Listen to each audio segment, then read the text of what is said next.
Buenos días, bienvenidos a un nuevo podcast del BBVA. Los saluda Gonzalo Navarro, Head de FX de Global Markets. Hoy, martes 3 de octubre, comentaré con ustedes los últimos acontecimientos de los mercados y su impacto en el tipo de cambio y las tasas de interés.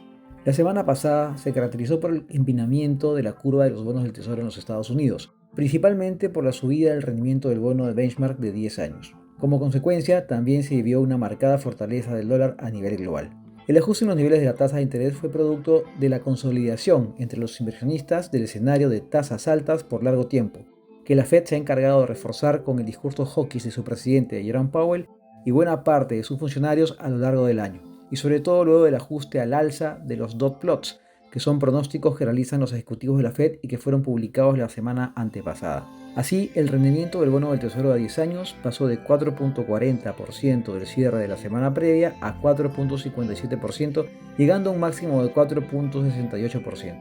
Y ayer lunes llegó a tocar el nivel de 4.70% para cerrar ligeramente por debajo. Entre la data más relevante que tuvimos la semana pasada estuvo la publicación del deflector del PCE o coeficiente del gasto de consumo personal, que se dice es la medida preferida de la Fed para medir la inflación. Este vino en línea con lo esperado, en 3.5%, aunque la medición subyacente mensual fue de 0.1%, ligeramente por debajo del 0.2% esperado. Al inicio del jueves, que se publicó el dato, el índice Standard & Poor's reaccionó con ganancias. Sin embargo, el ajuste en el mercado de tasas se impuso y el índice terminó cerrando en pérdida. De hecho, el S&P cerró la semana con una pérdida de 0.74% en los 4.288 puntos y cerró su peor mes desde diciembre de 2022 y su peor trimestre desde el tercer trimestre del 2022. Todo este ajuste también estuvo exacerbado precisamente por el cierre del tercer trimestre del año, teniendo en cuenta que varios fondos de inversión y empresas cierran sus años fiscales en esta época del año en el hemisferio norte. En este contexto, el dólar mantuvo su racha ganadora y cerró con ganancias por 11 semanas consecutivas, siendo la racha alcista más prolongada de los últimos 9 años, y se encuentra en su punto más alto desde diciembre del 2022. Contra las monedas en Latinoamérica, igualmente el dólar ganó terreno contra todas, destacando la depreciación del peso colombiano de casi 4% en la semana, siendo el sol peruano en este contexto la moneda que menos se depreció en el mismo periodo. Los commodities, por su parte, retrocedieron como contraparte a un dólar fuerte en los mercados internacionales y en medio de las preocupaciones sobre la economía china, que sigue decepcionando a los mercados y donde el consenso es que necesitará mayores y mejores medidas para reactivar su crecimiento económico.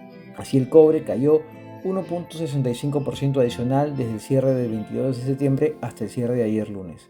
El petróleo, por su parte, ha sido un commodity que los inversionistas han estado siguiendo de cerca, pues ha subido casi 50% desde el mínimo alcanzado en el año, que fue $64 el barril para el petróleo WTI de Texas. Sin embargo, la semana pasada y ayer lunes tuvo un ajuste a la baja en su valor de 1.7%, cerrando en $88, luego de alcanzar un máximo de $95 el jueves pasado.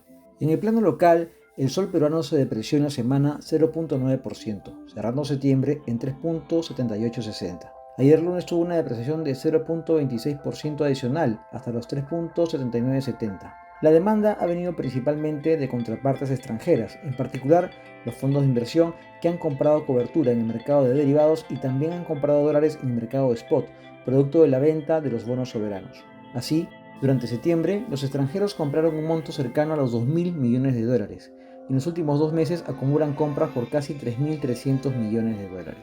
Del otro lado estuvo el BCR, que durante el mes vendió 1.592 millones, y hay que resaltar que las últimas 5 intervenciones del mes de septiembre son las 5 mayores intervenciones en el mercado cambiario en lo que va del año. Además, algo muy relevante es que el viernes pasado el BCR reactivó su participación en el mercado spot, vendiendo dólares directamente por un importe de 13 millones. El Banco Central no participaba directamente en el spot desde enero de este año. Este accionar del Banco Central explica el mejor performance del sol versus sus pares y es una señal muy fuerte de intervención para el mercado, lo que normalmente reduce la presión especulativa y gatilla la toma de ganancias entre los participantes posicionados largos en dólares.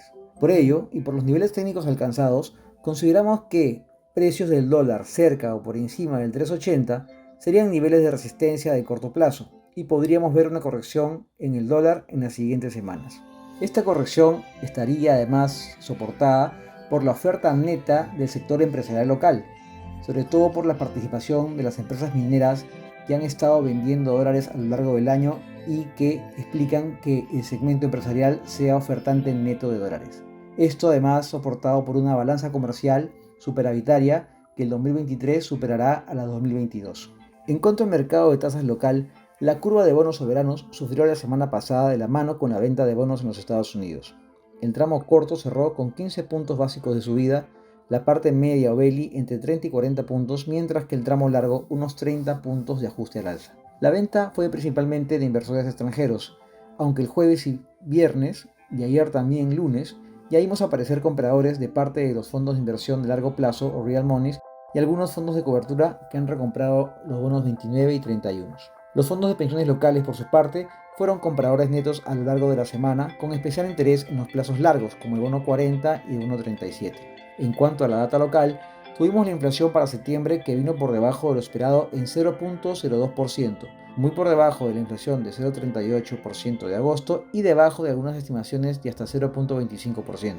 Con ello, la cifra interanual se sitúa en 5.04%, una fuerte corrección desde el 5.58% anterior y del 5.31% esperado por los analistas. La inflación subyacente también tuvo un ajuste importante y fue de 0.13% intermensual, lo que deja la tasa interanual en 3.6 debajo del 3.81 de agosto.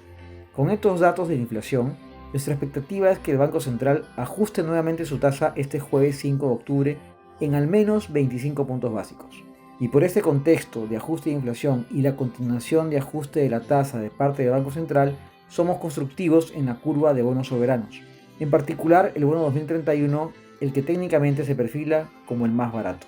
Gracias por escuchar este podcast, será conmigo hasta una próxima oportunidad.